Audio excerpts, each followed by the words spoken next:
Nanatili dito si Lance ng 2 gabi, at sa ikatlong araw, ika-12, sumakay si Lance sa isang eroplano, gayon din ang 3 miyembro ng pamilya ni Susan.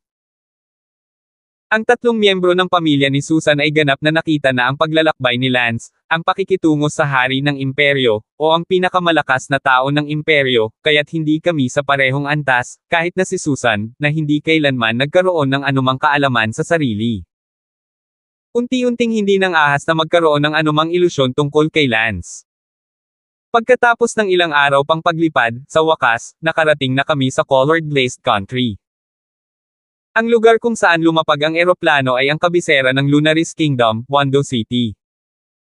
Tinanong ni Lance ang ama ni Susan, dumating na ang kabisera ng kaharian ng Lunaris, saan ang iyong bayan? Salamat, Senior Damon, lahat ng ito ay salamat sa iyo na nakauwi kami. Salamat, ang aking bayan ay nasa isang maliit na lungsod sa paligid ng Makentab na bansa, at mahahanap ko ang aking tahanan sa paglalakad pagdating ko dito. Mabuti naman at umuwi na kayo ng maaga sa inyong bayan. Senior Damon, pupunta ako sa aking bayan bilang panauhin. Ay, hindi ako pupunta. Ayos lang, napakalaking tao mo, natural na marami kang importanteng bagay na dapat asikasuhin, marahil, may pagkakaibigan ka pa rin sa hari ng ating maningning na bansa. Sinabi ni Lance, ang pagkakaibigan ay hindi maaring pag-usapan, ang puot ay umiiral, at handa akong pumunta at makipag-usap sa kanya. Sige, alis na tayo. Well, goodbye, I wish you guys happiness. Alam ni Lance na imposibleng magkaroon ng anumang interaksyon sa kanila sa buhay na ito, at ang poem na ito ay itinuturing na walang hanggan. Well, ikaw din, naway bumalik ka sa North Empire at magkaroon ng matagumpay na paghihiganti. Oh! Habang papaalis siya, nahihirapang umalis si Susan, ngunit sa kasamaang palad, hindi niya maabot ang pagkakakilanlan ni Lance. Let's go, Susan. Wow!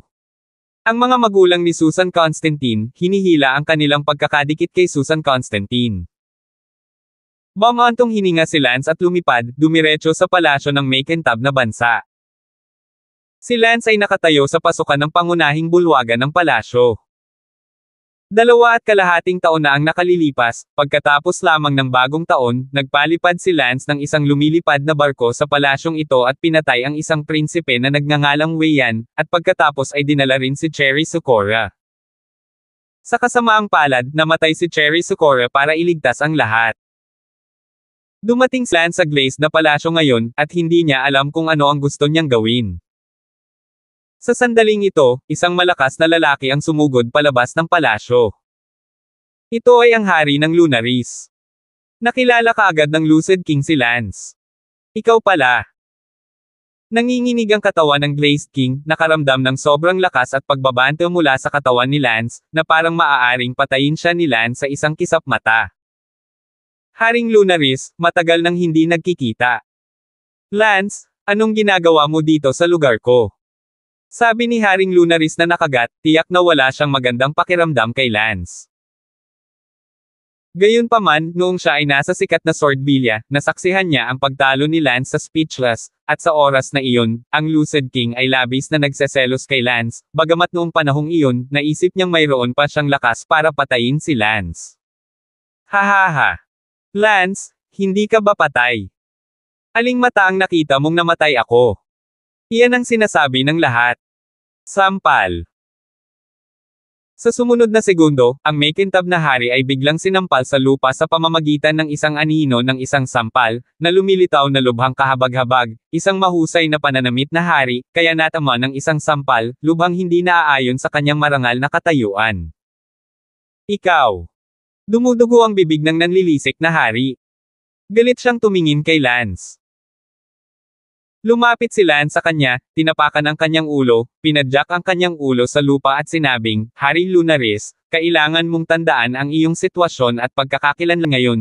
Ikaw ay isang junior bago sa akin, ikaw ay isang tao sa tuktok ng ang Unity Realm Perfection. Ako, si Lance, ay maaaring kunin ang iyong trono sa loob ng ilang minuto kung gusto ko ito, naiintindihan mo ba? Binibigyan mo pa rin ako ng isang subo ni Lance sa harap ko, at nakatingin ka pa rin sa akin ng may galit. Sa iyong mga mata, hindi mo ba alam na ang lahat ng pag-uugaling ito ay isang gawa ng paghahanap ng kamatayan? Bago ako pumasok, pinag-iisipan ko kung papatayin kita, ngunit hindi ko naisip na ikaw ay magiging walang utang na loob, ay pinipilit mo akong magdesisyon na patayin ka. Senior Damon, iligtas mo ang aking buhay. Sabi ni Haring Lunaris na may matinding pag-aatubili. Binitawan ni Lance ang kanyang paa at sinabing, sa kasamaang palad, huli na ang lahat. Huwag mo akong patayin. Nagmamadali si Haring Lunaris. Nag-aalangan si Lance kung papatayin siya o hindi. Gayunpaman, ang taong ito ay hindi bababa sa ama ni Cherry Sakura. Isinakripisyo ni Cherry Sakura ang kanyang sarili upang iligtas ang lahat, hindi maaaring patayin ni Lance ang kanyang ama kung ito ay makatwiran. Basta, para sa kapakanan ni Cherry Sakura, hindi na kita papatayin sa pagkakataong ito, kaya bigyan mo ako ng kapayapaan mula ngayon. Ngayon, inuutusan kitang mag-ayos agad ng isang espesyal na eroplano para pumunta ako sa North Empire. Oo, magiging mapayapa ako. Tumango si Haring Lunaris sa gulat. Umupo si Lance sa isang upuan, at agad itong inayos ni Haring Lunaris at pagkatapos ay nagsali ng tsaa para kay Lance. Pinag-cross ni Lance ang kanyang mga paa at sinabing, ano ang sitwasyon ng North Empire ngayon? Bumalik sa senior, ang kasalukuyang hari ng North Empire ay ang pinuno ng King's Mercenary Corps, si Wesley King. Ano? Nagulat si Lance, totoo na hindi alam ni Lance ang impormasyong ito, walang sinabi ang matanda noong nasa Abelgar siya noon, napakalayo ni Abelgar sa North Empire, malamang na hindi ko alam iyon ng malinaw, at kahit na alam niya, hindi niya ito sineseryoso, malayo sa pagkabigla ng pagpatay sa matandang Panginoon ng sikat na Swordvilla. Oo. Nasaan si Emperador Lordian? Lordian siya ay pinatay ni Wesley King, kinilala din ng United Nations ang pagiging hari ni Wesley King at idineklara si Wesley King bilang isa sa mga hari ng United Nations upang sama-samang protektahan ang kapayapaan ng mundo. Galit na sinabi ni Lance, siya. Ang makatotohanang pag-agaw ng trono na ito, nag-aalala ako sa mismong lugar, hindi ko akalain na totoo pa pala ito. May kasunduan akong pangkapayapaan kay Lordian noong una, dapat ay tumulong ako. Siya para bantayan ang trono, kaya lang, maghaiganti tayo para sa kanya. Ang pagbabago ng emperador sa Lordian Empire ay isang bagay na hindi inaasahan ni Lance, bukod pa rito, medyo naapektuhan ang plano ni Lance na bumalik sa Lordian Empire. Noong una, pinaplano ni Lance na direktang lumipad sa paligid ng Darlington City. Ngunit ngayon, kinailangan ni Lance na kanselahin ang kanyang plano na direktang pumunta sa Darlington City. Pagkatapos ng lahat, si Lance ay hindi sapat na kumpiyansa upang labanan si Wesley King ng direkta, kaya mas mabuting hindi na pumunta sa Darlington City, at kahit na pumunta siya sa Darlington City, pupunta muna siya bilang isang peking pagkakakilanlan para makita kung ano ang nangyayari. Hindi nagtagal, ang isa sa kanyang mga tauhan ay nagmamadaling lumipad at nagsabi, kamahalan, ang espesyal na eroplano patungo sa North Empire ay handa na, saang lungsod ito lumilipad. Sinabi ni Lance, anumang lungsod sa paligid ng North Empire ay gagawin. Oo. Tumayo si Lance, tumingin sa nanlilisik na hari at sinabi, ngayong iniisip ng lahat na patay na ako, tungkol sa buhay ko, ayaw kong ipagkalat mo ito ng maaga, kung hindi, sisirain ko ang iyong bansa. Oo, hindi ko ipagkakalat, wala akong alam.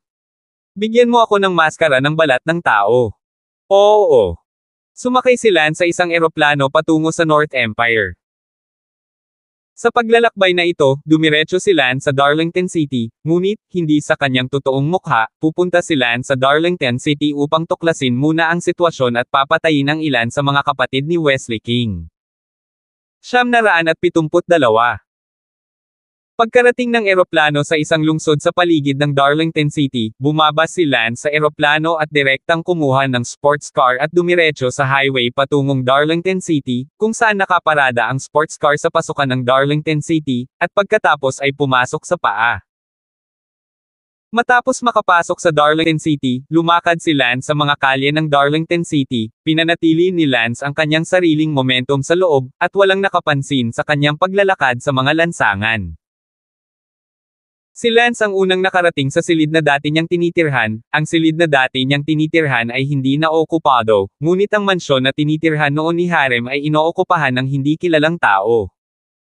Hello? Sino ngayon ang nakatira sa mansyon na ito? Tanong ni Lance sa isang dumaan. Dito nakatira ang may bahay ni Lord Tirso, dati ay doon nakatira ang 40 prinsipe, si Yan Ransom, ngunit ngayon, lahat ng mga prinsipeng iyon ay patay na at tumatakas. Bamantong hininga ang dumaan na iyon. Nagtanong muli si Lance, sino si Tirso?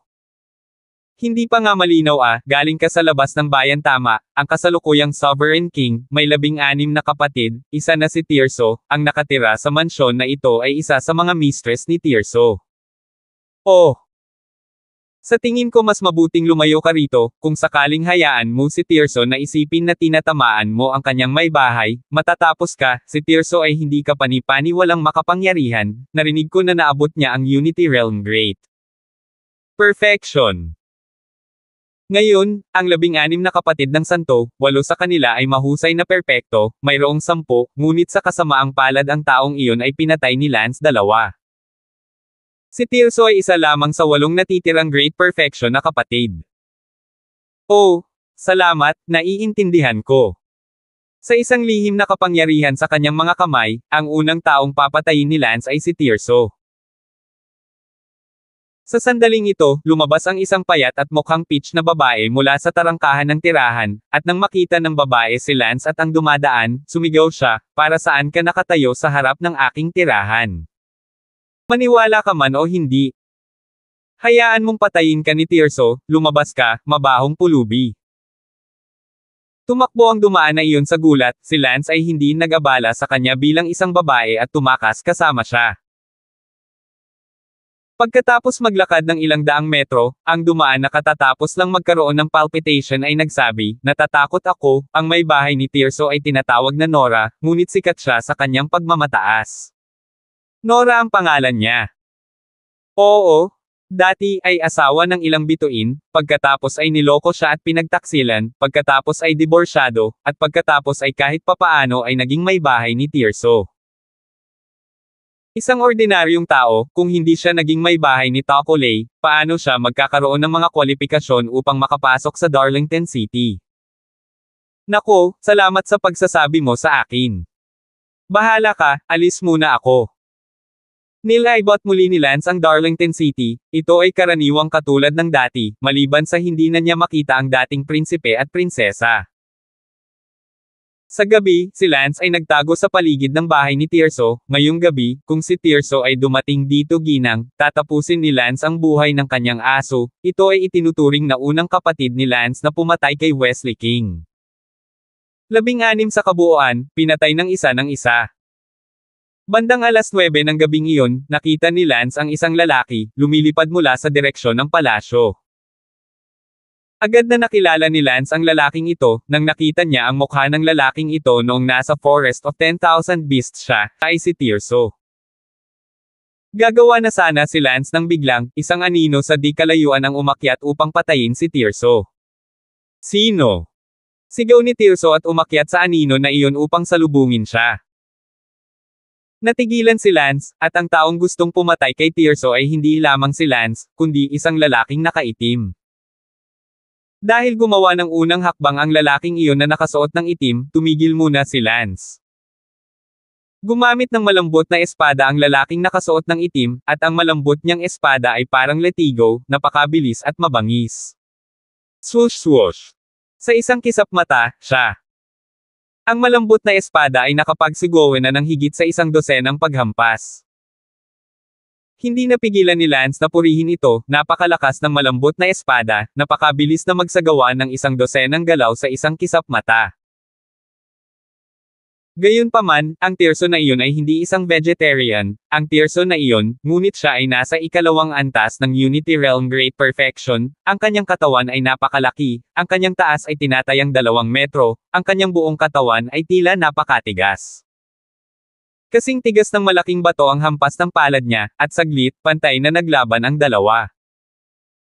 Ang malambot na espada ng lalaking nakasuot ng itim na iyon ay makapangyarihan, ngunit ang kabilang partido ay hindi rin mahina, at maaaring mahirap patayin si Tirso.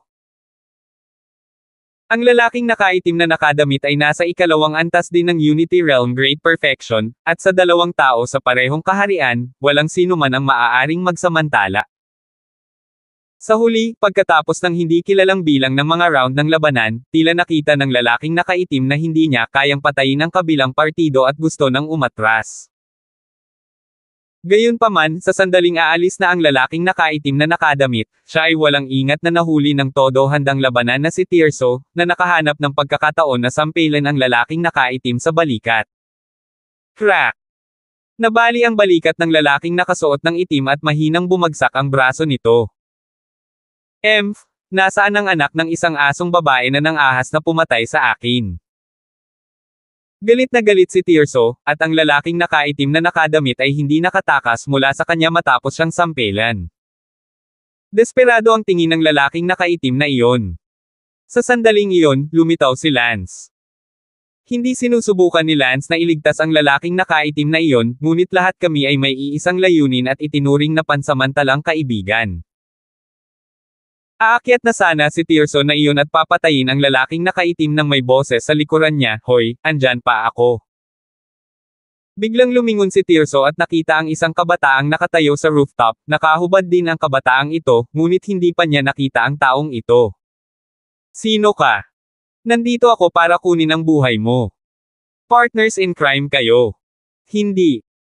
Sa totoo lang, hindi ko akalain na may gustong patayin ka, pero kung ganoon, isaalang-alang mo ang iyong sarili na isang kasabwat. Hahaha, kasama mo, maaari mong kunin ang buhay ko."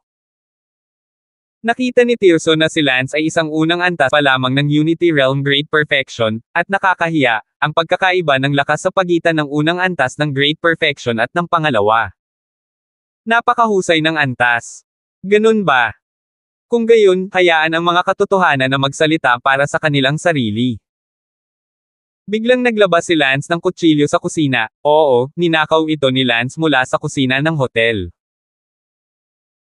Ang pagpatay ni Lance sa kapatid ng pinuno ng mercenaryong grupo ng hari ay gagawin gamit ang kitchen knife. Ito ay sa sarili niyang paraan, nang ang kapatid ni Lance ay pinatay sa pamamagitan ng kanyang kitchen knife, ginamit din ni Lance ang kitchen knife para patayin ang kanyang kapatid.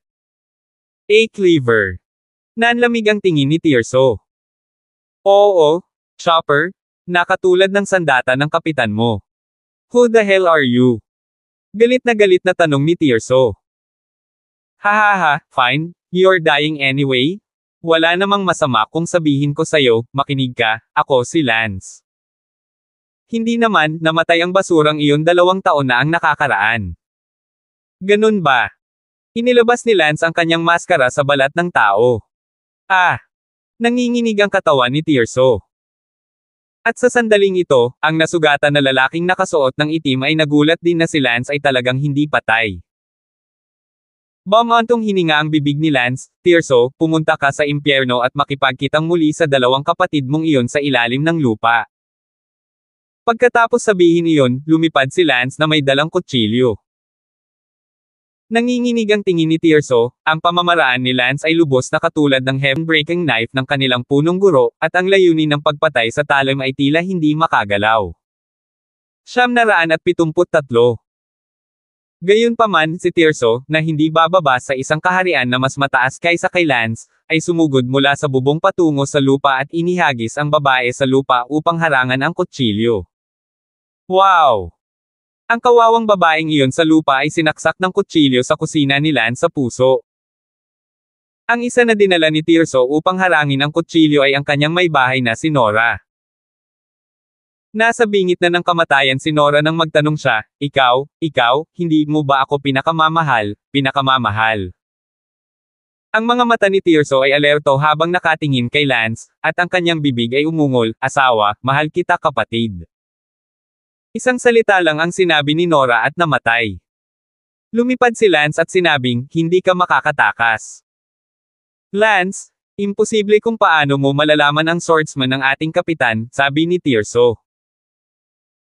Ngumuso si Lance, anong hanggal na ibon, ang diskarte ng talim ng iyong ulo, ito ay isang kailangang patayin na layunin, sa tingin mo ito ay natatangi sa iyong ulo.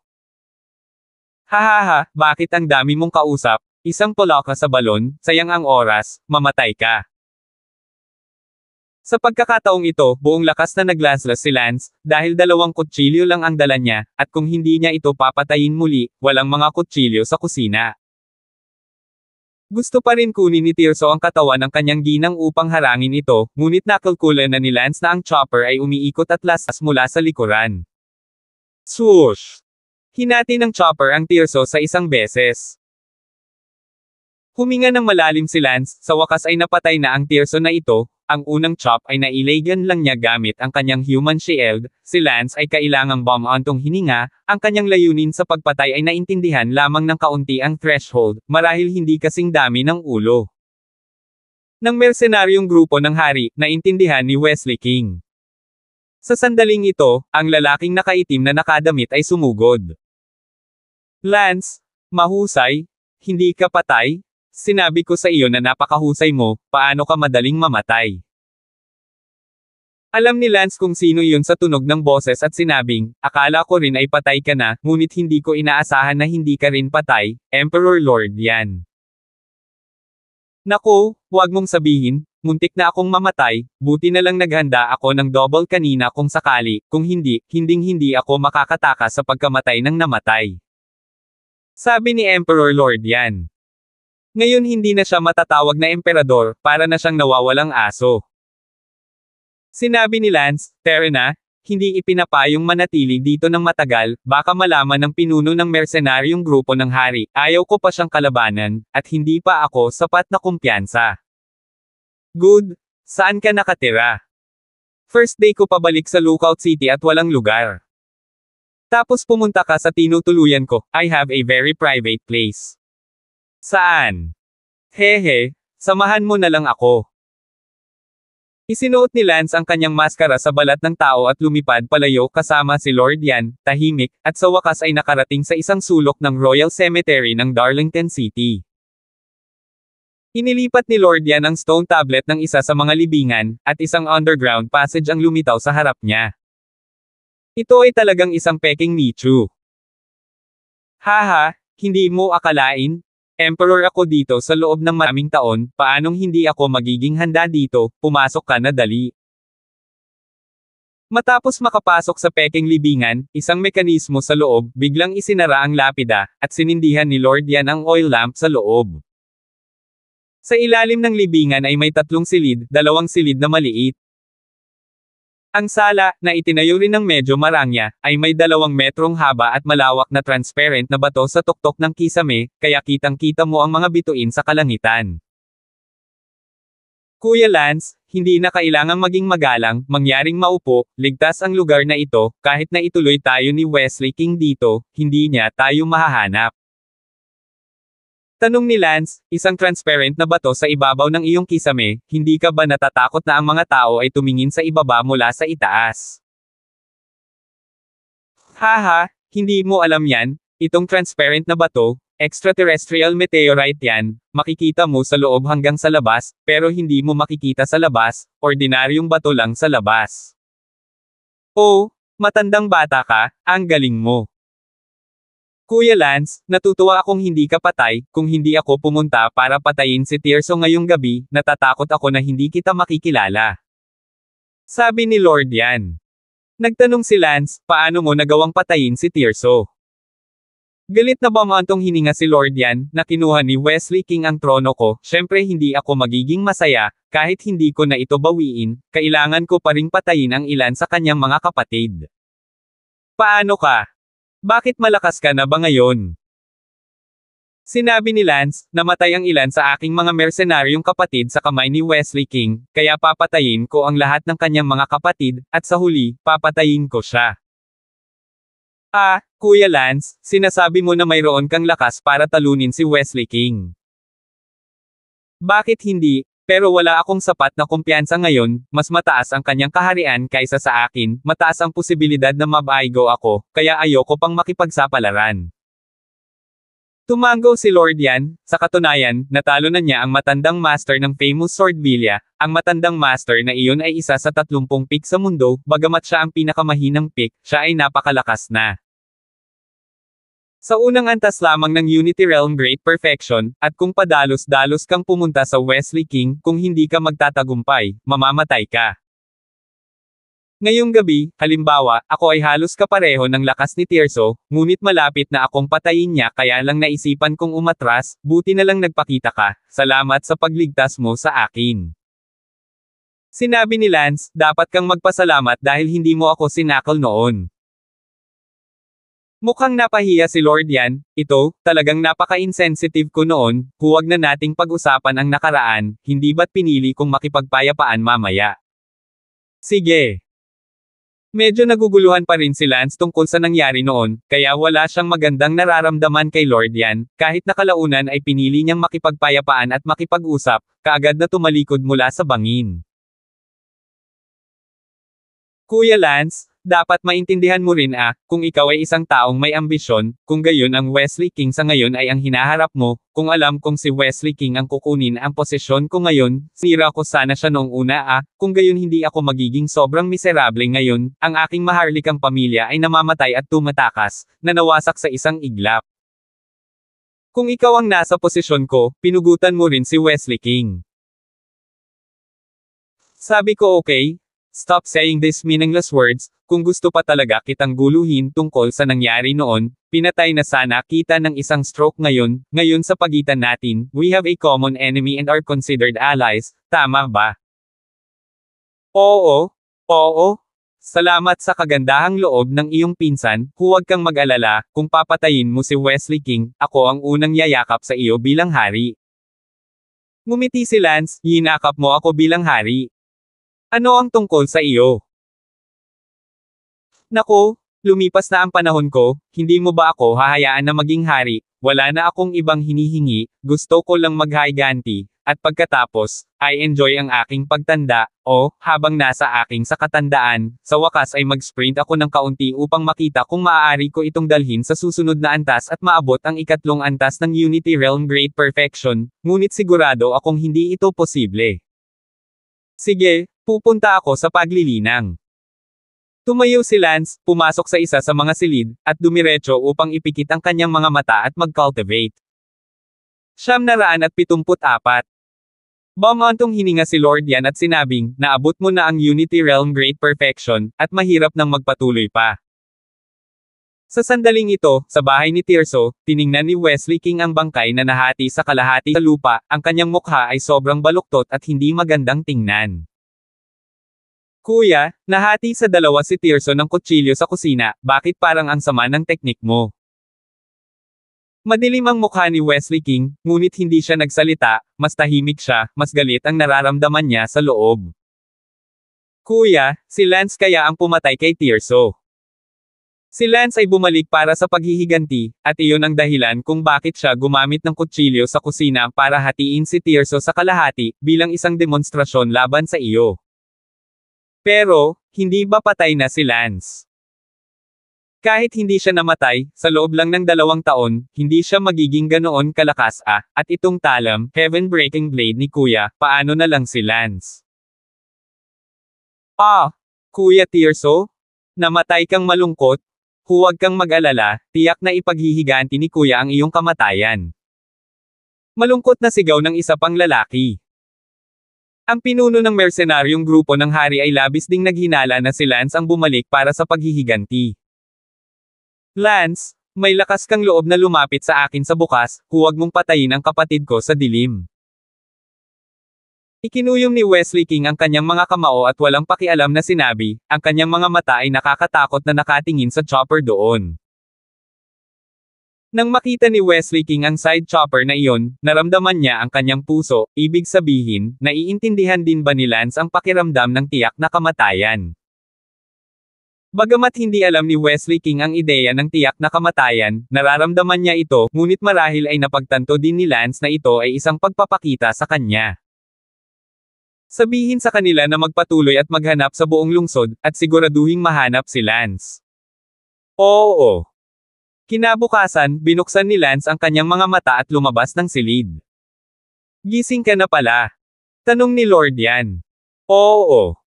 Kuya Lance, naghanda na ako ng almusal, kain na tayo. Nakita ni Lance ang isang malaking mesa ng mga steamed buns, at gruel, na para bang ito ay isang magandang araw, at nagtaka, bakit parang libre kang mabuhay kapag nagtatago ka sa libingan. Saan mo nakuha ang lahat ng almusal na ito? May kusina ba dito? Hindi, kahit may kusina, wala kang kayang magluto, don't tell me lumabas ka at bumili sa labas. Hahaha, Kuya Lance, hindi mo alam na, itong underground chamber ko na ito ay maaaring direktang humantong sa palasyo, o sa isang restaurant sa labas ng palasyo. Lahat ng mga almusal na ito ay inihahatid ng mga tao ng restaurant, sila ay nagdadala ng mga pagkain sa oras araw-araw, makakain ako ng kahit anong gusto ko. Pagkatapos mong kumain, ihahatid kita sa labas para mamasyal. Pagkatapos ng almusal, itinulak ni Lord Yan ang isang lihim na pinto sa dingding, mayroon talagang isang nakatagong daanan, kasama ang nakatagong daanan na ito, pagkatapos maglakad ng libu-libong metro, nakarating siya sa isang balon, at mula sa balon, siya ay lumipad palabas, at ito ay ang likod bahay ng isang restaurant sa Darlington City. Kuya Lance, ito ang likod bahay ng restaurant. Itong restaurant, noon, lahat sila ay malapit kong kaibigan, kaya lahat sila ay aking mga tao, maaari tayong kumain ng libre dito, o maaari natin silang ipadala sa sekretong silid sa sementeryo. Nako, ang galing mo talaga dyan. Sinabi ni Lord Yan, ako ay isang emperador noon, ito ay isang salita lamang ng utos para sa akin noon, nag-aalala din ako na ako ay papatayin sa hinaharap, tiyak na gagawa ako ng ilang paghahanda, kabilang ang dobleng iyon, bilang inaasahan, ang aking mga paunang paghahanda ay hindi nawalan ng kabuluhan, at talagang naging kapaki-pakinabang ang mga ito. Isang maagang subordinate ng Unity Realm ang dumating. Kilalanin ng Master. Little Tan, iulat mo kung ano ang nangyayari sa labas. Okay, ngayon ay may malalakas na tao na naghahanap sa kung saan-saan sa labas, dahil namatay si Tirso kagabi, at inutusan ni Wesley King ang buong lungsod na maghanap sa buong lungsod upang mahanap ito, pinaghihinalaan nila na si Lance ay bumalik para sa paghihiganti. Hahaha. Tumawa ng malakas si Lord Yan. Si Lance ay nakatayo sa gilid, ngunit hindi inihayag ni Lord Yan ang pagkakakilanlan ni Lance. Matapos manatili ng maikling panahon, inutusan ni Lord Yan ang kanyang mga nasasakupan, maghanap ng dalawang magagandang babae sa sekretong silid ngayong gabi, tandaan, mas maganda. Okay, please don't worry Master. Si Lance at Lord Yan ay bumalik sa balon at sinundan ang daanan pabalik sa sekretong silid sa sementeryo. Sinabi ni Lord Yan kay Lance, Kuya Lance, hiniling ko sa kanila na maghanda ng dalawang magagandang babae para sa gabi, masisiyahan ka sa kanila. Ano? Inihahanda mo sila para sa akin. Natigilan si Lance. Oo. Hindi mo ba pinaghandaan ang sarili mo? Matanda na ako, hindi hihigit sa iyong kabataan, 3 o 4 na beses sa isang buwan ang pagtingin ko, bata ka at iba, ang dalawang tinawagan ko ngayong gabi ay itinuturing na sundo ko para sa iyo. Nakakasawa na magtago sa secret room ng matagal, kaya hindi masamang magkaroon ng babae para ipasa ang boredom. Sinabi ni Lance, hindi na kailangan, ngunit salamat. Bahala ka para saan. Nagsalubong ang mga kilay ni Lance, si Lance ba ay ganitong uri ng tao? Bukod pa rito, ang babaeng nakahanap sa kanya ay 19 na beses sa 10. Sumimangot si Lord Yan, siguro iniisip mo na ang mga babaeng nahanap mo ay mga puta. Hindi ba sila? Mali ka, talagang hindi, paano maitutugma ng isang puta ang aking pagkakakilanlan, bagamat ako ngayon ay para akong isang nawawalang aso, ngunit ako ay minsan ay hindi bababa sa 75, bukod pa, ang mga puta ay hindi mapagkakatiwalaan, kung ako ipagkanulo ang impormasyon, hindi ba ako malalantad? Kung ganoon sino ang hinahanap mo? Sinabi ni Lord Yan, mayroon akong isang lihim na funhouse, ang funhouse na ito ay lahat ng kababaihan, ito ay binubuo ng humigit kumulang 100 babae, ang mga babaeng ito ay sinanay na lahat mula pagkabata, lahat sila ay ganap na tapat sa akin, ang lihim na funhouse na ito, walang sino man. Iba pa ang nakakaalam nito ngunit ako, habang tinutulungan akong mangalap ng impormasyon, at kung may pangangailangan, sila rin ay lubos na masunurin sa akin. Kaya naman, ang dalawang babaeng tinawagan ko sa gabi ay kapwa babae ng music workshop na ito, at hindi way prostitutes. Lahat ng babae sa music workshop na ito ay napakaganda, maliban sa medyo inferior sila sa martial arts, so you're welcome. Isa kang lalaki na malinaw na aso mula sa isang nawawalang pamilya, ngunit nabubuhay ka pa rin ng malaya sa Darlington City. Hindi maaaring magalit si Lance, alam ng Diyos kung ano pa ang hindi alam nitong si Lord yan tungkol kay Lance. Hahaha Kuya Lance, wag mong kalimutan, ako ang master dito dati, kahit hindi ngayon, marami pa rin akong loyal subordinate, buong Darlington City, kung may gusto ako, kaya ko pa rin. It's just not as convenient as before. Sige, balik na tayo sa secret room, sobrang sikip ng hangin sa labas ngayon, mas mabuting huwag na munang lumabas sa mga susunod na araw. Tanong ni Lance, sabi mo may daanan pa sa secret room na direktang patungo sa palasyo. Oo. Ngunit, ipinapayo ko sa iyo na huwag pumunta doon, hindi pa ako nakakapunta doon minsan, maaari pa akong lumabas ng kaunti sa labas ng palasyo, huwag pumunta sa palasyo upang patayin, ito ay isang lugar kung saan sina Wesley King at yung mga kapatid niya matagal nang nakastation, pumupunta doon puro patayan. Ngumiti si Lance, ang mga kapatid ni Wesley King ay nagtatago sa palasyo, nag-aalala pa rin ako kung paano papatayin ang ilan pa, ngayong mayroon na tayong lihim na daanan na ito, paminsan-minsan ay maaari tayong pumasok sa palasyo at pumatay ng ilan sa mga kapatid ni Wesley King. 975. No way, gusto mo talagang pumasok sa palasyo. Paano kung hindi, bumalik ako sa Darlington City para lang patayin ang magkapatid na Wesley King. Ngunit hindi mo kailangang magmadali, hindi ka sapat na kumpiyansa para harapin si Wesley King sa iyong martial arts, kaya bakit ka magmadali, kung papasok ka sa palasyo at hahayaan si Wesley King na matuklasan ang sikreto. Daanan at subaybayan ka dito, hindi ba ito ang katapusan ng laro? Huwag kang mag-alala, hindi pa ako ganoon kalala, at sa palagay ko ay hindi ako matutuklasan ni Wesley King. Sige, papasok ako sa palasyo ngayong gabi at papatayin ang isa sa mga kapatid ni Wesley King, pagkatapos nito, bawat gabi. Walang magawa si Lord yan. Nang gabing iyon, dumaan si Lance sa lihim na daanan patungo sa direksyon ng palasyo. Makalipas ang ilang libong metro, gumapang palabas si Lance sa isa sa mga wasak na palasyo ng Imperial. Sinundan ni Lord yan si Lance, kung hindi alam ni Lance kung paano makaalis sa mekanismo sa dulo ng secret passageway. Ito ang isa sa mga pangunahing bulwagan ng palasyo, ito ay dating malamig na palasyo. Sabi ni Lord yan. Nagtanong si Lance, gaano kalayo ang lugar na ito mula sa tinutulugan ni Wesley King. Nasa unahan lang ang bedchamber kung saan nakatira si Wesley King. Holy shit, malapit na. Oo, kaya nga sabi ko, delikado, baka pinagmamasdan na tayo ni Wesley King sa dilim. Sinabi ni Lance, Lord yan, bumalik ka muna, may impluwensyahan mo ako dito. Hindi mas mababa ang kaharian ko kaysa sa iyo, bakit iniisip mo na may impluwensyahan kita? Kung ayaw mong mamatay, bumalik ka, alam ko ang turtle breath technique, kaya mo naman kahit hindi humihinga diba? Sige. Bumalik si Lord yan sa lihim na daanan ng walang interes.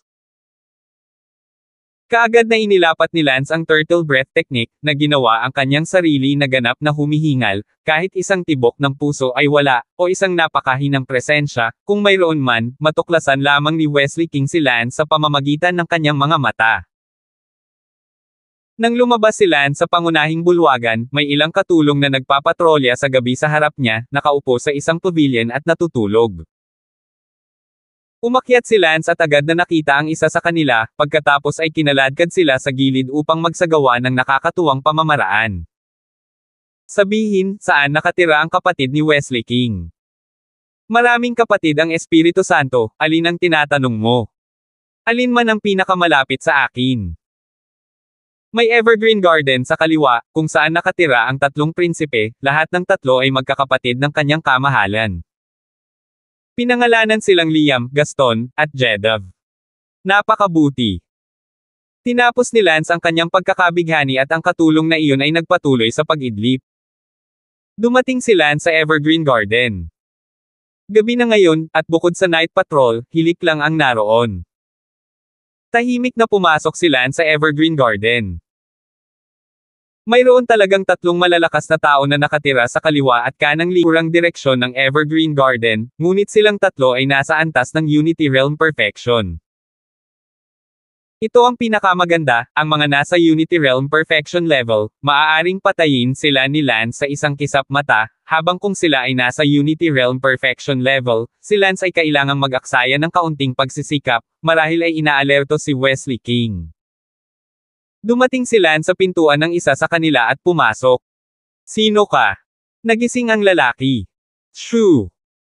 Walang sabi-sabi, lumipad palabas ang isang kutsilyo sa kusina, at biglang, ang taong iyon ay hiniwa ni Lance sa dalawa, na parang nagkatay ng baboy, at sa wakas ay nahati sa dalawang bahagi. Pagkatapos, hiwalay na pumunta si Lance sa dalawa pa at pinatay ang dalawa sa parehong kadalian. Umawi.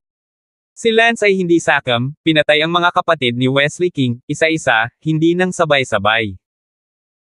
Dapat bigyan ng sapat na oras si Wesley King para pahirapan ang kanyang sarili, at pagkatapos ay sa wakas ay patayin siya para sa paghihiganti kapag si Lance ay nagtataglay ng sapat na kumpiyansa upang makipag-head-to-head sa kanya. Bumalik si Lance sa secret room, tiniyak ni Lance na walang naiwan, kung hindi, magiging game over kung matunten niya ang secret room sa ibaba ng mausoleum. Kinabukasan, nakatayo si Wesley King sa pasukan ng pangunahing bulwagan ng madaling araw, at isang kapatid ang dumating upang mag-ulat. Nagtanong si Wesley King, nahanap mo na ba ang libingan ni Lance? Kuya, hindi pa. Wala na talagang bakas sa kanya ang pumatay kay Tirso, para bang hindi pa siya nagpakita, hindi ko nga alam kung si Lance ba ang bumalik para maghiganti o hindi. Ngumuso si Wesley King, siguradong siya iyon, mas lalong hindi ka makakahanap ng bakas, mas ibig sabihin ay siya iyon, isang taong kahit ako ay hindi makahanap ng bakas, bukod kay Lance, wala akong maisip na pangalawang tao. Nang mga sandaling iyon, may isang lalaking tumatakbo sa di kalayuan na umiiyak. Black Pepper, bakit ka umiiyak? Captain, kuya, ungol. Anong iniiyakan mo? Kuya, pumunta kayo sa Evergreen Garden. Ang figure ni Wesley King ay kumislap at sumugod patungo sa Evergreen Garden. Sa Evergreen Garden, maraming maids ang lumuhad sa lupa at umiyak, syempre ayaw talaga nilang umiyak, tutal wala naman sa kanila ang tatlong namatay na prinsipe, pero ang tatlong prinsipe ay magkapatid na emperor, kaya nagkaroon sila ng para kunwaring umiiyak ng malungkot. Pumasok si Wesley King sa bawat silid ng tatlong magkakapatid at itinaas ang puting tela. Ah! Nakaramdam ng lamig si Wesley King, tanging nakita niya ang kanyang mga kapatid, nahati sa kalahati, at isang makintab na kutsilyo sa kusina sa dulo ng kama, na tila nagpapakita sa kanya. Jedav, wow! Isa pang lalaking sumugod sa kasabay na sigaw. Pumunta si Wesley King sa dalawa pang silid, at ang kama sa dalawa pang silid, sa parehong paraan, ang dalawang magkapatid na iyon na pinangalanang Liam at Gaston, ayon sa pagkakasunod-sunod, ay namatay din ng malungkot, kasama si Gaston ay hubad pa rin, na ginagawa itong mas katulad ng pagkatay ng baboy. Ah! Hindi mapigil ang tumili si Wesley King.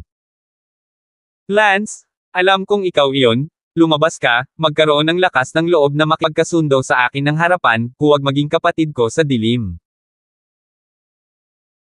Sigaw ni Wesley King sa langit, narinig ng buong palasyo ang kanyang boses, hindi iyon lamang, hindi bababa sa kalahati ng Darlington City ang mahinang nakarinig ng kanyang dagendong, ang kanyang dagendong na tumupok ng hindi bababa sa kalahati ng kanyang panloob na puwersa, na nagbabalak na marinig ni Lance. Si Lance ay nasa sikretong silid ng mausoleum at kagigising lang. Natawa si Lord Yan, Kuya Lance, narinig mo ba iyon, nalaman ni Wesley King. Hindi naman kasi ako bingi.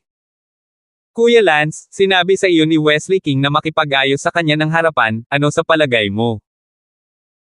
Hindi pa oras, maaga o huli, kapag naayos ko na ito sa kanya ng harapan, ito na ang araw ng kanyang kamatayan. Malamig ang tingin ni Lance. Unang pinatay ni Lance ang kanyang kapatid, at iyon ang layunin, na mabuhay sa sakit si Wesley King araw-araw bago siya mamatay. Sinabi ni Lord Yan, Kuya Lance, ngayong napatay mo na ang 4 sa kanyang magkakasunod na kapatid, natatakot ako na medyo mahirap lumabas at pumatay muli, tiyak na magbabantay siya laban dito buong gabi. Napabuntong hininga si Lance, sa kasamaang palad, hihinto ako saglit, maghintay ng ilang buwan hanggang sa humi na siya, kukuha ako ng isa pang shot, gusto kong mapagod siya ng tuluyan. Handa ka nang mag-pause ngayon? Oo. Hahanapin ko ngayon iyong mga kapatid ko, wala akong oras para manatili dito, hindi nakakatuwang patayin silang lahat, kaya take your time. So aalis ka na sa Darlington City? Oo. O sige sasamahan kita. Bahala ka. 976. Nagbalat kayo si Lance at pagkatapos ay umalis sa Darlington City. Noong una ay gustong umalis ni Lord Yan kasama si Lance, ngunit bilang isang resulta, may mga humahabol sa lahat ng dako sa labas, at hindi sigurado si Lord Yan na hindi siya makakaakit ng atensyon ng 100%, kaya kailangan niyang sumuko sa ideya na umalis kasama ang Lance. Si Lance ang nagmaneho ng sports car ng mag-isa at umalis sa Darlington City. Kailangan munang hanapin ni Lance ang kanyang mga kapatid at ipaalam sa kanila na hindi pa siya patay. Gayunpaman, hindi alam ni Lance kung saan sila hahanapin sa ngayon. Hindi ko alam kung nakatakas na si Little Ming mula sa 10,000 Beasts Forest, pero sabihin na nating pupunta muna ako sa pamilya ni Little Ming, kung nakatakas si Little Ming, dapat malaman ko ng kaunti. Balita, at ang lugar na ito ang pinakamalapit sa pamilya ni Little Ming. Sumakay si Lance sa eroplano at tumungo sa kinaroroonan ng pamilyang Little Ming. Sino ang hinahanap? Pagdating sa pamilya ni Sarah, pinigilan ng doorman si Lance. Excuse me, nasa pamilya ba si Hansara? Ano ang gusto mo sa aming pamilya Little Ming ninuno? Sumimangot ang doorman dahil masyadong mababa ang doorman, kaya hindi niya naramdaman ang lakas ni Lance, at dahil itinago ni Lance ang kanyang momentum, hindi ito ganoon kadaling maramdaman. Nang marinig ni Lance ang gate guard na sinabi ni Little Ming Old Ancestor, natuwa siya sa loob. So, buhay pa si Little Ming. Kalokohan, paanong madaling mamatay ang ating Little Ming ninuno? Hindi man lang nagalit si Lance nang makita niya ang mayabang na ugali ng gate guard sa kanya, tumawa lang siya, na hinayaan si Lance na maging maganda ang mood. Sa susunod na sandali, nawala si Lance, at hinawakan ng gwardiya ng gate ang kanyang ulo, naramdaman na parang nawala lang siya sa isip niya saglit, at pakiramdam na parang walang kumausap sa kanya. Sa katunayan, ginamit lang siya ni Lance ng ecstasy, at tinanong ni Lance kung saan nakatira si Sarah. Sa pamilyang Hanwang, sa labas ng isang partikular na bilya sa tuktok ng burol, dumating si Sarah mula sa malayo hanggang sa bahay na kanyang tinitirhan. Ngayon, si Sarah, kasama ang ilang matatandang lalaki mula sa pamilya, ay kababalik lamang mula sa pagbisita sa isa pang maharlikang pamilya. Ito ay dahil 100 taong gulang na ninuno ng ibang pamilya ang talagang nagsabi na gusto niyang pakasalan si Sarah, at napabalikwas si Sarah. Ang unang bagay na kailangan mong malaman ay kung paano aalisin ang problema ng problema, at kung paano ito aalisin. Sa 2 taon na ito, hindi man lang alam ni Sarah kung paano mamuhay, parang araw-araw ay malungkot at magulo. Ang kanyang mga kasanayan sa martial arts ay hindi gaanong nagbago, 2 taon na lamang ang nakakaraan mula nang umunlad siya sa huling yugto ng Unity Realm, bagaman sa pamilya, siya ay napaka-ungodly, kahit na sa North Empire. Narinig ko na ang kanyang reputasyon ay umabot na sa pandinig ng emperador, na si Wesley King, ang pinuno ng mersenaryong grupo ng hari, at si Sarah ay laging naaalala pa rin ang maghihiganting iyon.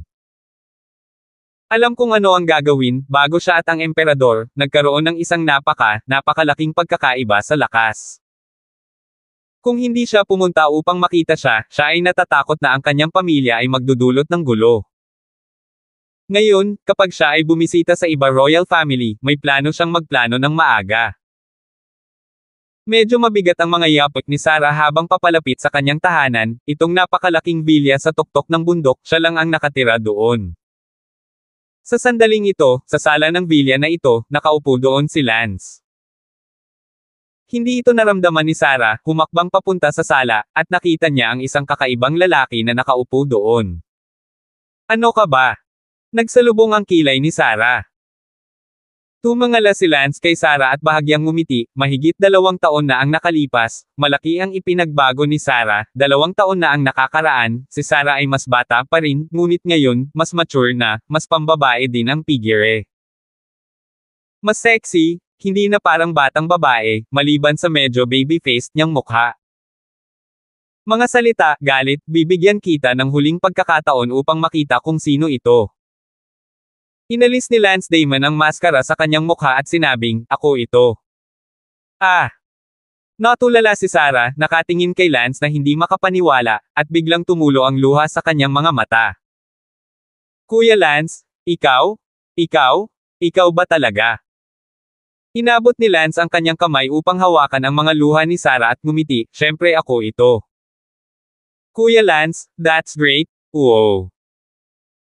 Umiyak si Sarah at isinubsob ang sarili sa yakap ni Lance, ang sandaling ito ay parang ang pinakamasayang sandali na naranasan niya sa nakalipas na 2 taon.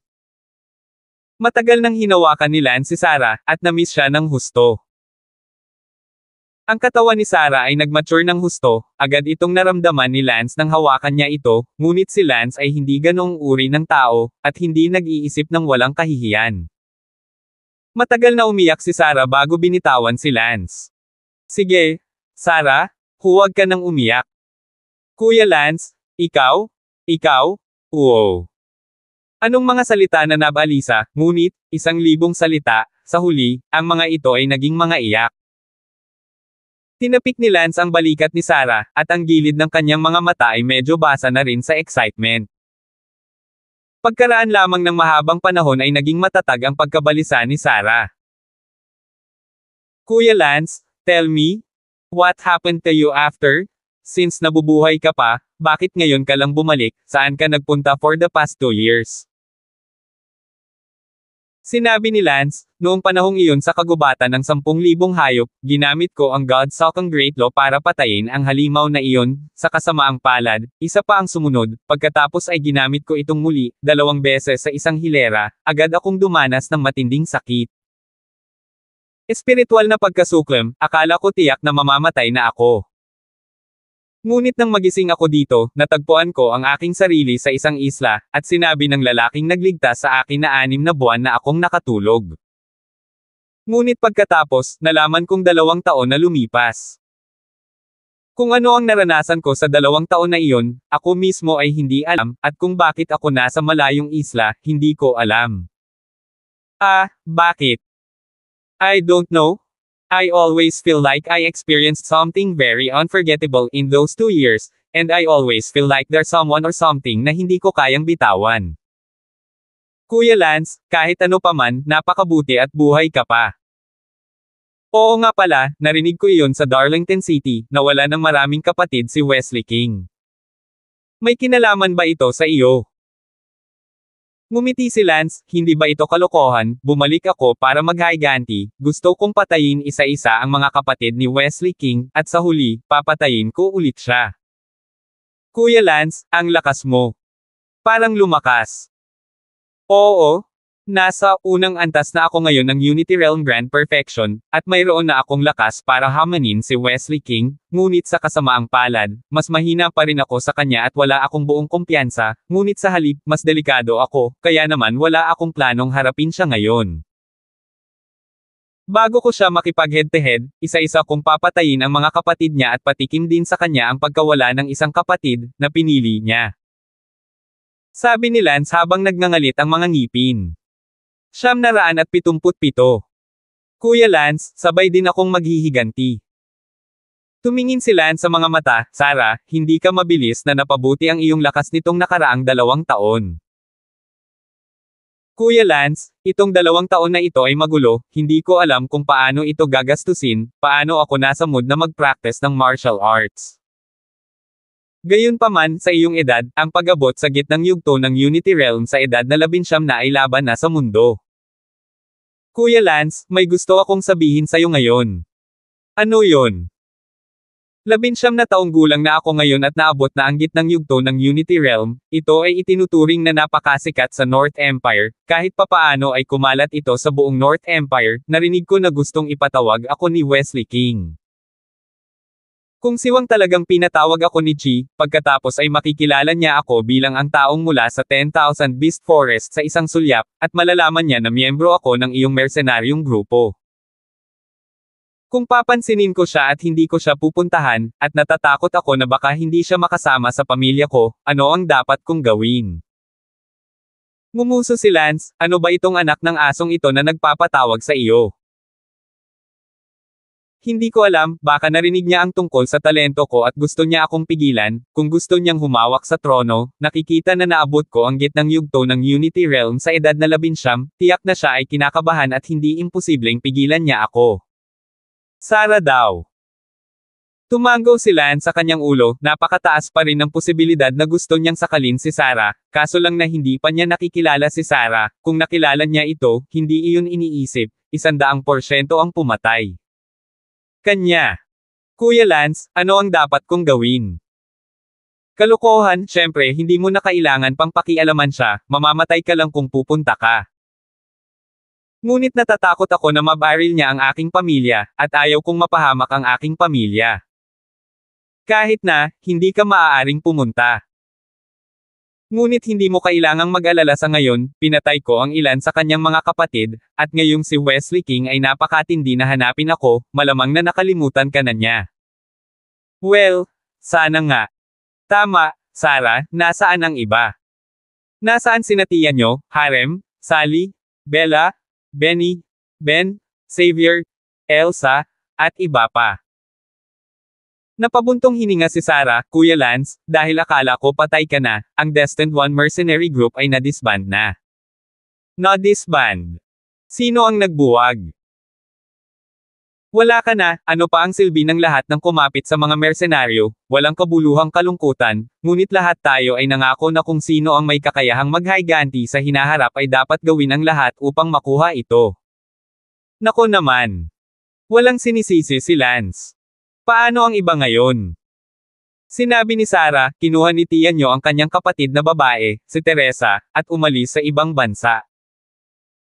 Si Elsa, Benny, Xavier, Brenda, Leslie, ay bumalik na lahat sa kani-kanilang pamilya.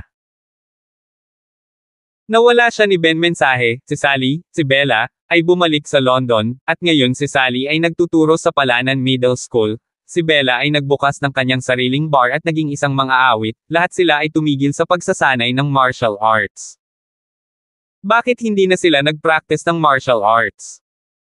Ikaw kasi akala ng lahat patay ka na, bakit mag-practice ng martial arts, mas malulungkot din ang practice martial arts, might as well live your life in peace. Og, mukhang kailangan kong bumalik sa kanila kanina. Sige, sasamahan kita. Good. Then it's not too late. Let's go now. Agad na umalis sina Lance at Sarah at lumipad patungong Tiananfo. Gayunpaman, si Lance ay umuusad sa mahinang paraan, suot pa rin ang kanyang maskara, hindi gustong alertuhan ang sinuman. Kuya Lance, kailangan bang ipaalam sa iba? Magtipon ng lahat sa London City. Hindi na kailangan, sa ngayon ay hinahanap pa rin ako ni Wesley King, hindi ito ang tamang oras para magpakita ako sa mataas na profile, maghintay hanggang kumpiyansa akong harapin siya, pagkatapos ay ipaalam sa iba, gayon pa man. Hindi pa huli ang lahat. Kung hindi, ang pagpapalam kay Wesley King ay maaaring makapinsala sa kanila sa halip. Mabuti. Hindi ipinaalam ni Lance kina Xavier, Benny at ng iba pa na siya ay buhay pa sa ngayon. Para kay Elsa, kukunan siya ng video ni Lance at hindi siya hahayaang manatili sa kalungkutan. Sa eroplano, kinuha ni Sarah ang kanyang laptop at sinabing, Kuya Lance, hintayin mo pa ako ng ilang minuto, malapit ko ng makontak si Sister Shu, dahil matagal na akong hindi naging hacker at ako, medyo kinakalawang ako. Haha, ayos lang, matagal pa naman ang pagpunta sa London City, marami pang oras.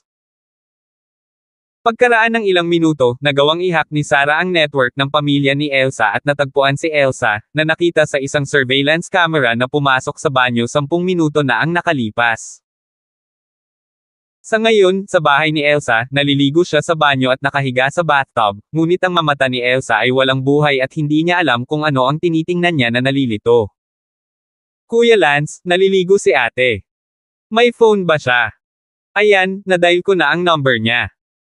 Sa banyo ni Elsa, biglang tumunog ang teleponong nasa tabi niya. Tumagal ng ilang segundo bago bumalik sa katinoan si Elsa at inabot ang telepono, ito ay isang hindi kilalang tawag dahil walang numerong ipinapakita. Diretsa ang ibinaba ni Elsa ang tawag, tiyak na ito ay isang panliligalig na tawag.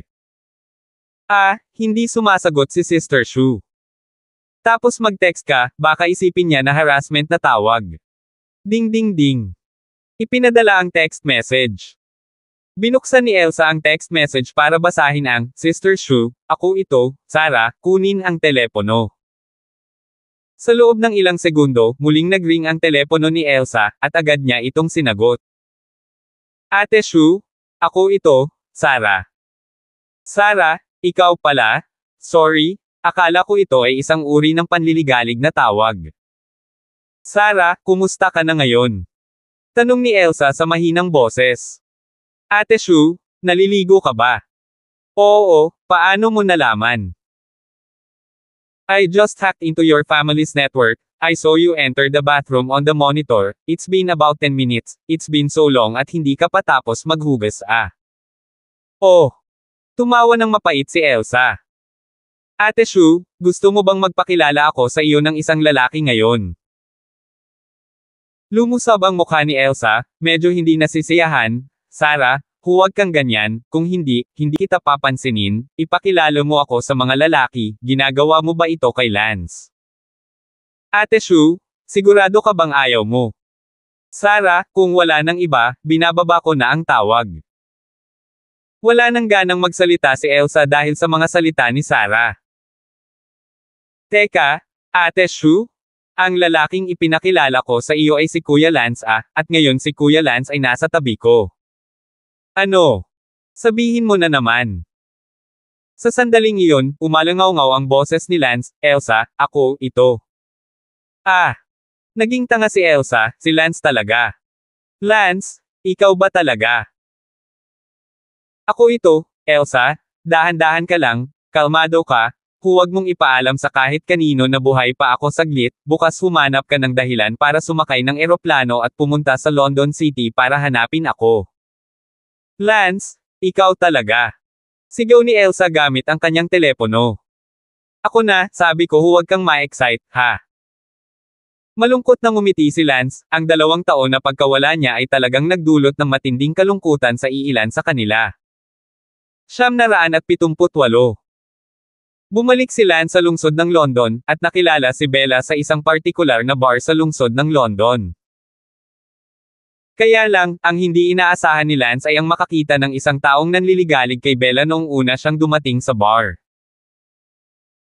Nag-drive ng sports car ang lalaking iyon, puno ng bulaklak ang backseat ng sports car, at marami ring mga kandilang hugis puso na nakalagay sa harap ng bar, gabi na pala, at maraming tao ang nanunood sa harap ng bar.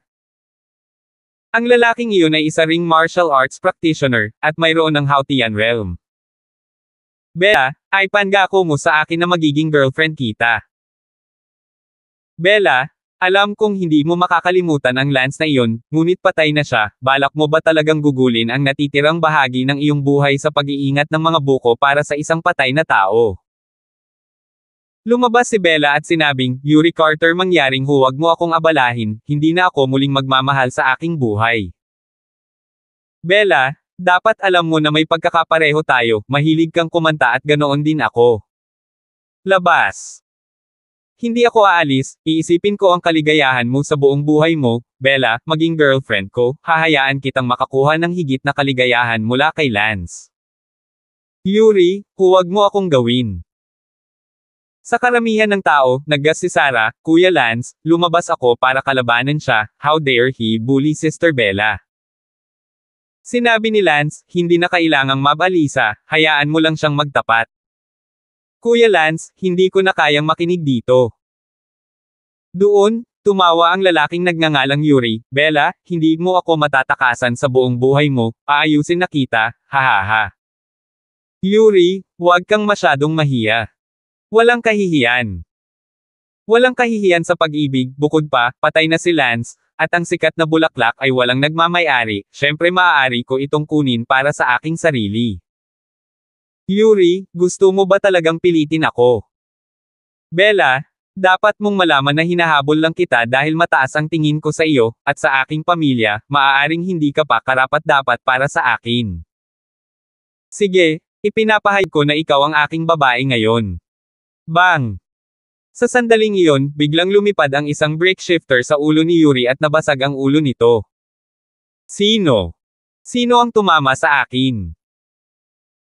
Galit na galit si Yuri, ang London City ay napakaliit na lugar, ngunit may mga tao pa ring naglalakas loob na basagin siya, ang Hautian Great Perfection ay sapat na malakas upang maging hari sa London City, kaya siya mayabang na pinamunuan si Bella. Sa katunayan, hindi niya talaga gustong makasama si Bella, ngunit isang bagay lang ang paghahanap ng pampainit ng kama sa panahong ito sa London City. Nahihilo din ang karamihan ng mga nanonood dahil sa biglang lumipad na Lario sa kanila. I'll smash you. Lumabas si Lance mula sa karamihan. Who the fuck are you? Galit na galit si Yuri. Nang makita ni Bella si Lance na lumitaw, ang kanyang buong katawan ay nanginag, na puno ng hindi makapaniwala.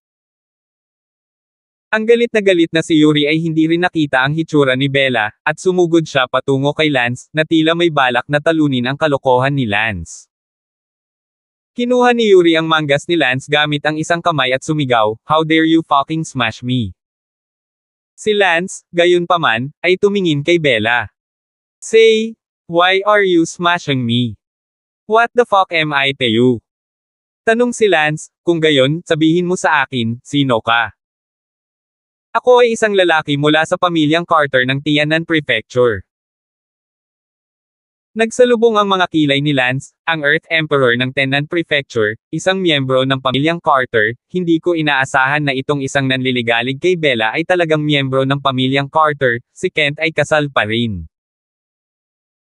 Sa isang miyembro ng pamilyang Carter, hindi ko inaasahan na kapag namatay si Lance, ang isang inapo ng pamilyang Carter ay maglalakas loob na hawakan ang babae ngayon ni Lance. Oo. Paano ang pamilyang Carter? Anong alam mo kung sino ang lolo ko?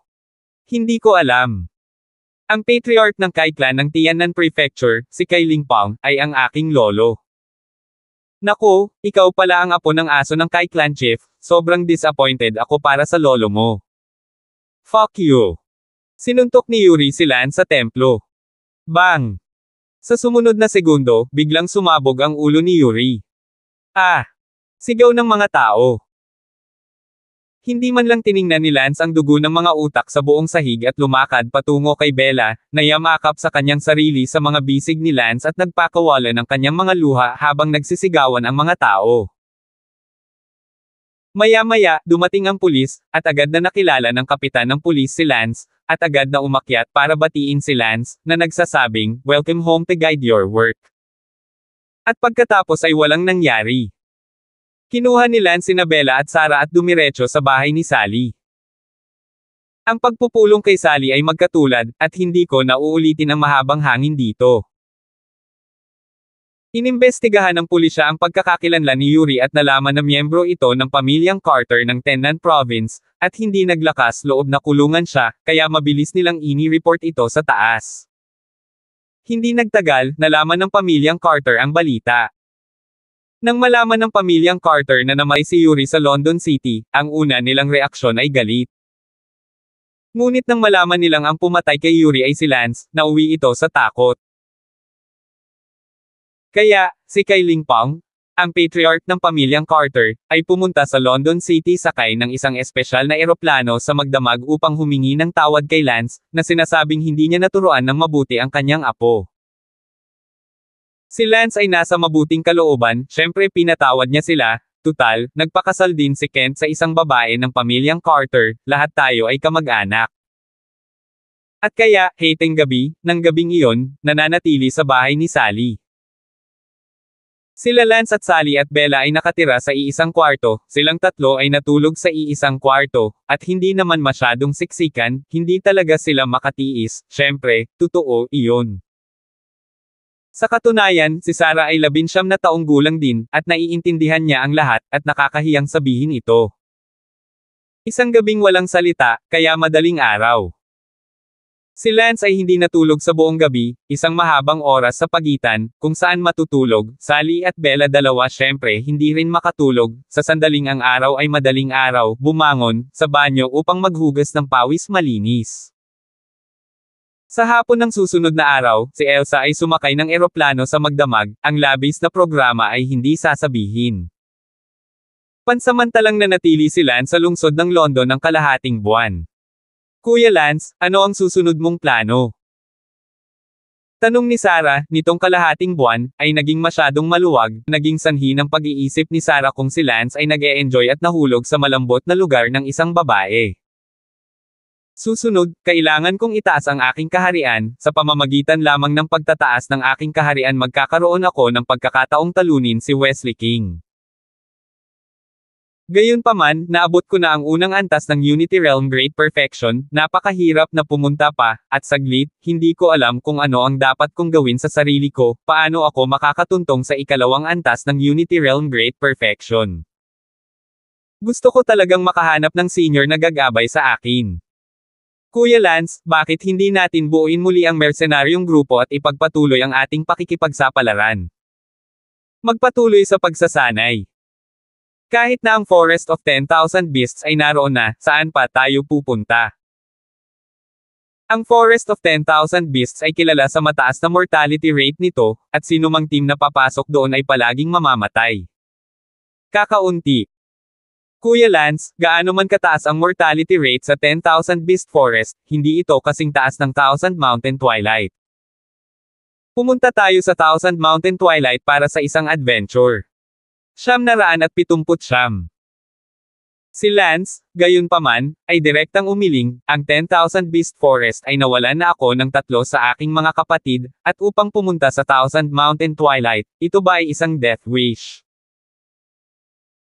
Noong hindi pa ako nakakapasok sa Forest of 10,000 Beasts dati, lagi ko ring iniisip na kami ang magiging exception, pero lumalabas na ang chismis na kahit sinong team na papasok ay palaging mamamatay ng ilang beses ay hindi exception para sa sinuman. Kaya, huwag mo nang isipin ang pagpunta sa isang lugar tulad ng 1,000 Mountain Twilight. Well, actually, I just think that it's so boring in a small place like London City. And it's even more impossible to improve if we're bored like this. Sabi ni Lance, punta tayo sa Marty Elwood Island. Marshall Island.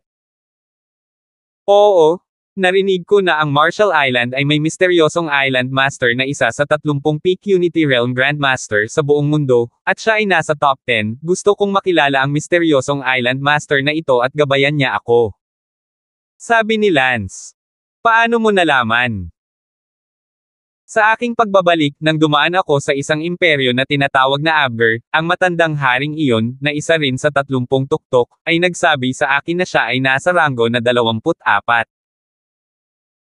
Nanatili ako doon ng 2 gabi, at sinabi niya sa akin na ang Island Master ng Marshall Island ay isa sa mga tuktok ng Unity Realm, at siya ay nirerango sa top 10 sa mundo. Wow! No wonder walang nang ahas na tumama sa Marty Elwood Island, aba, punta tayo sa Marty Elwood Island at magsaya. Si Lance at ang iba pa, ay umalis kinabukasan upang pumunta sa Marty Elwood Island. Pagkadating sa Marshall Island, naglakad-lakad muna si Lance sa Marshall Academy, wala na ngayong kaklase ang Marshall Academy, lahat sila ay hindi pamilyar na mukha.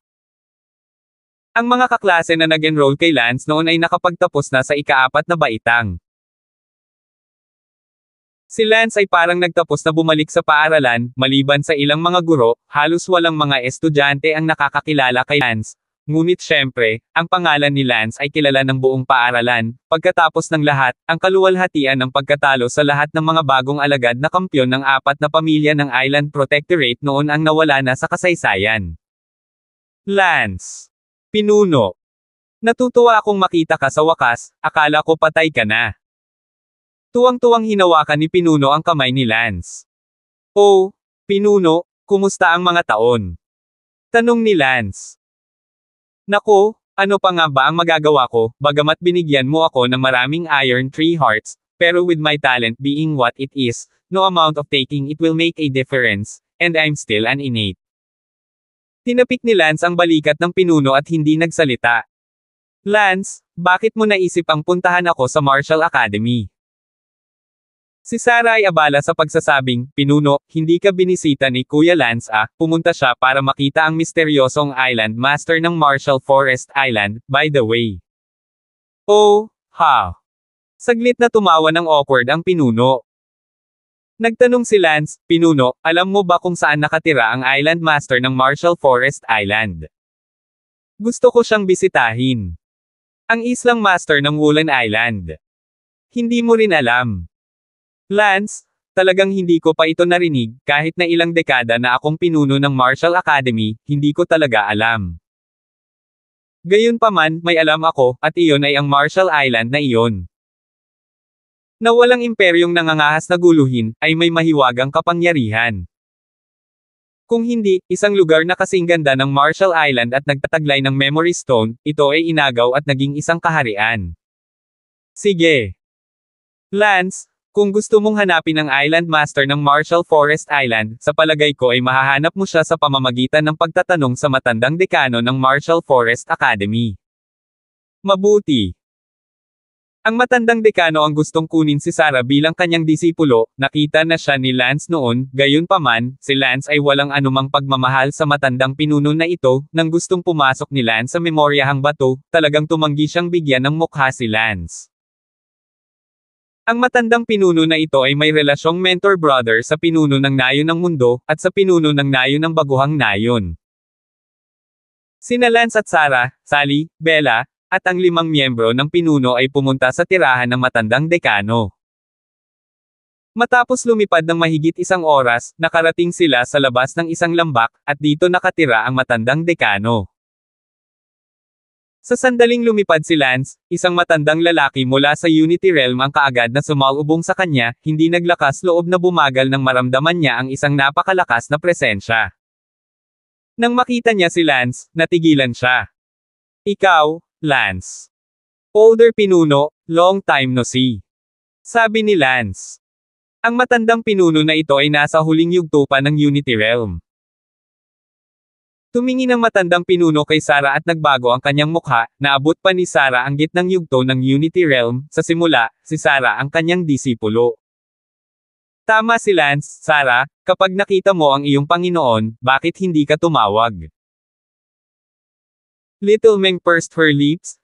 Hindi na ako natuto ulit sa kanya, tsaka, buti na lang umalis ako dito nung una, kung hindi, hindi ko pa alam kung nakatuntong na ako sa Unity Realm.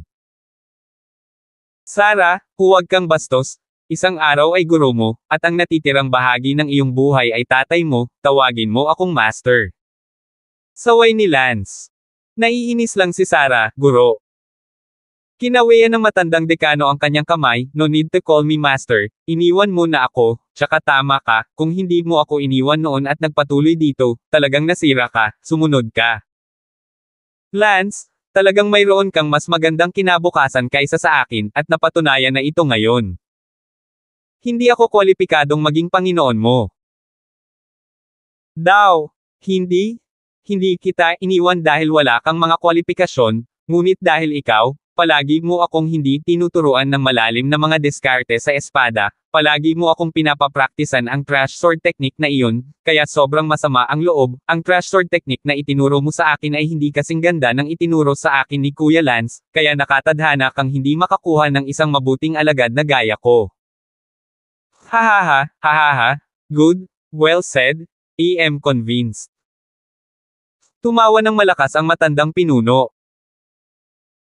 Sinabi ni Lance, old pinuno, not to mention anything else, at least you prove one thing, you are still very discerning. When you forsook Sarah and forced accept her, it shows that you are very discerning and so that she is extraordinary.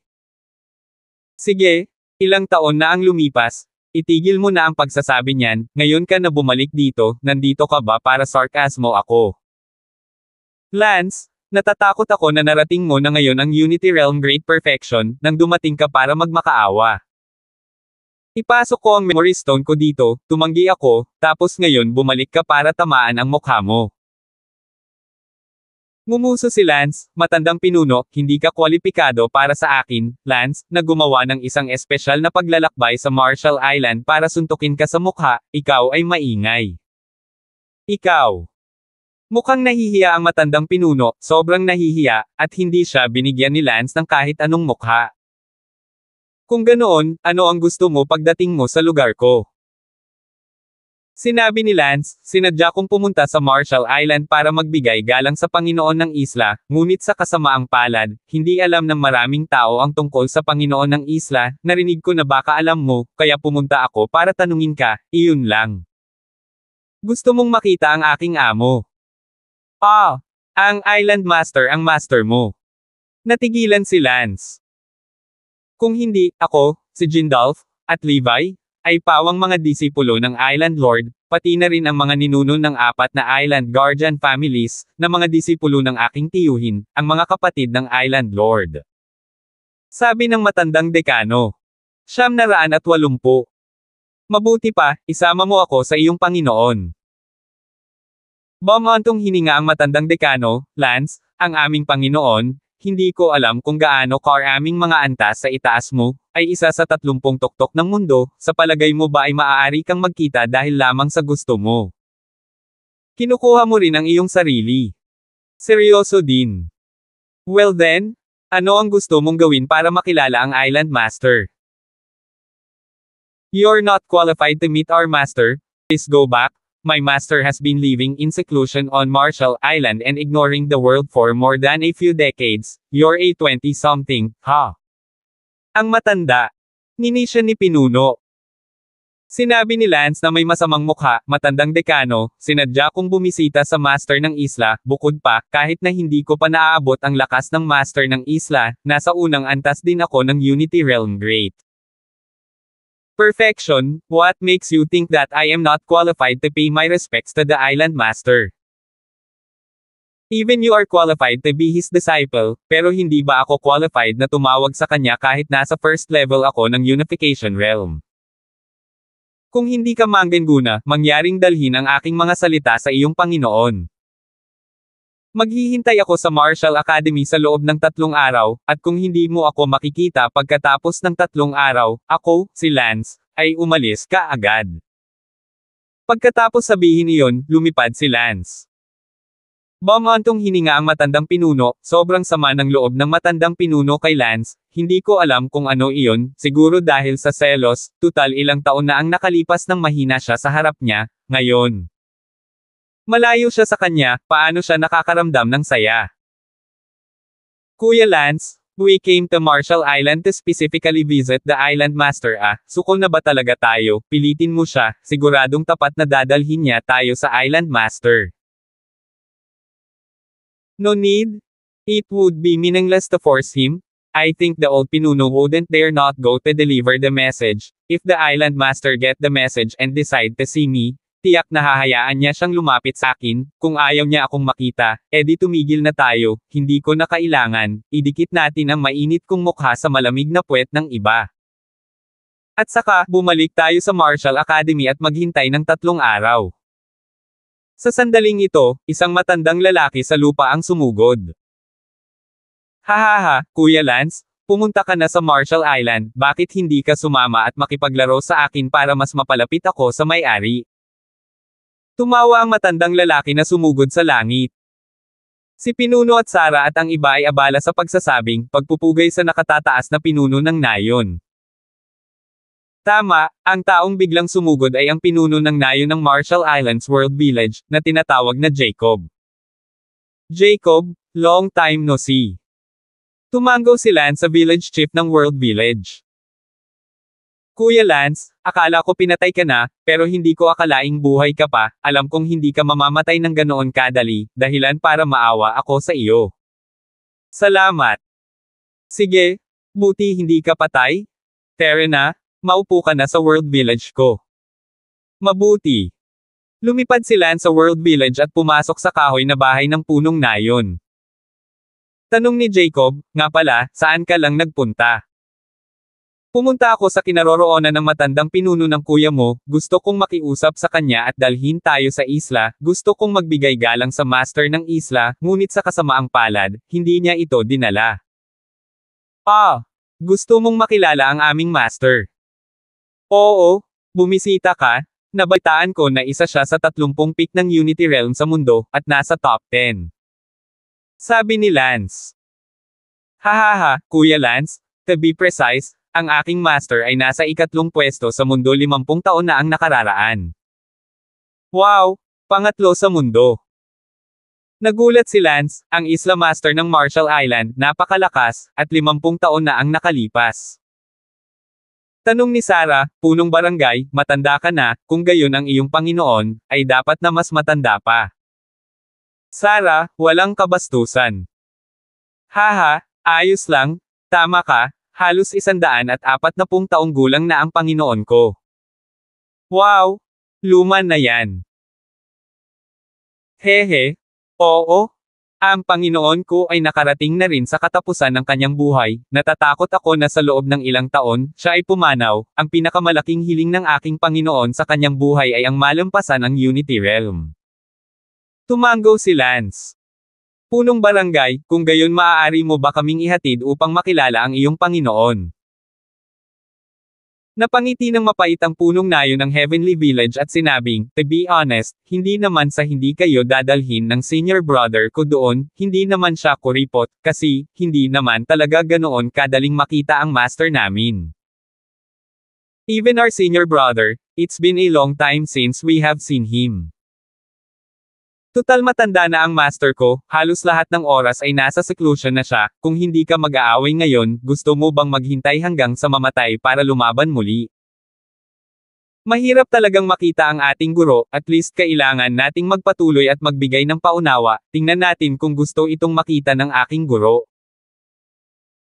Nakikita ko, sayang talaga iyon, malaki ang respeto ko sa mga matatandang nakatatanda tulad ng Panginoon ng isla, sa katunayan, pumunta ako para bisitahin siya, gusto ko rin siyang tanungin kung paano linangin ang kaharian pagkatapos maabot ang Unity Realm Great Perfection. Dahil parang umaambon ako ngayon. Sabi ni Lance.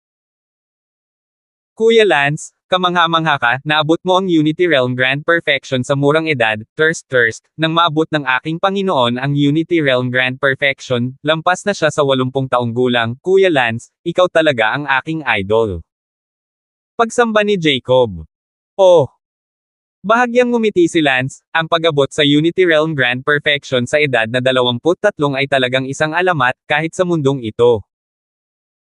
Sa orihinal na mundo kung saan tumawid si Lance, maaaring hindi ito isang alamat, ngunit sa mundong ito, ito ay tiyak na isang alamat. Sinabi ni Jacob, Kuya Lance, kung gusto mong makita ang aking Panginoon, maaari ka talagang maghintay ng isa pang 10 araw. Bakit? Hindi mo ba alam? Ang emperador ng iyong North Empire, ang pinuno ng King's Mercenaries, si Wesley King, ang lalaking ito na walang kamalayan sa sarili, talagang naglabas siya ng sulat ng digmaan laban sa aking Panginoon. Ano?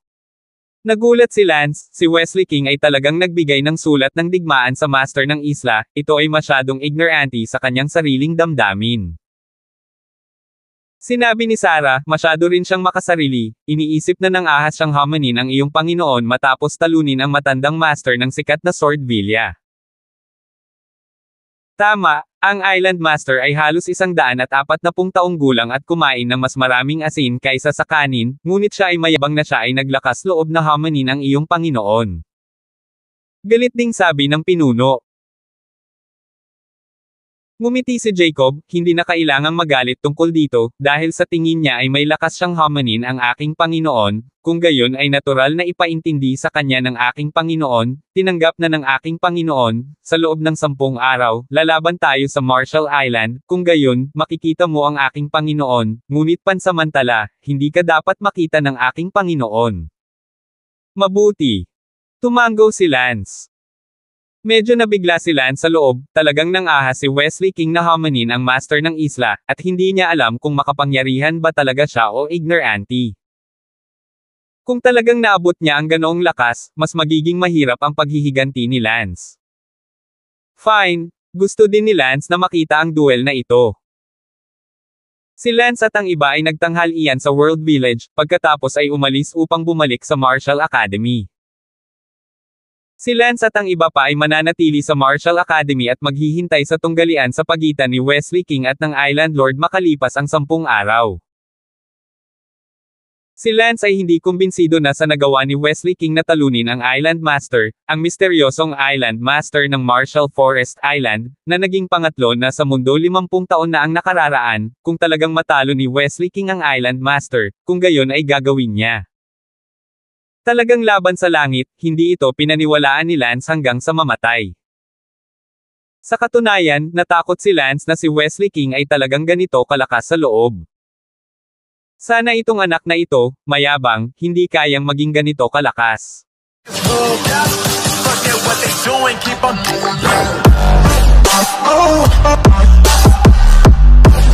Oh,